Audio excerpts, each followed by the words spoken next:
ইয়ালামুহা ইল্লাল্লাহ। সুবহানাল্লাহ পড়েন। আল্লাকা সিররুন ইনদাল্লাহ। তোমার আর তোমার আল্লাহর মাঝে কোনো গোপন আমল আছে নাকি যেটা আল্লাহ ছাড়া কেউ জানে না?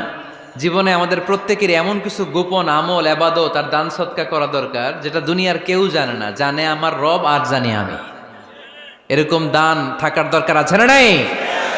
তোমার জীবনে এমন কোন গোপন সদাকা আছে নাকি যেটা আল্লাহ ছাড়া কেউ দেখেনি? এই গোপন সদাকাটা আল্লাহ খুব পছন্দ করে। এখানে মাদ্রাসা, আজকে আমার ভাই অমুক ভাই দিবেন 2 লক্ষ টাকা, বলেন মারহাবা।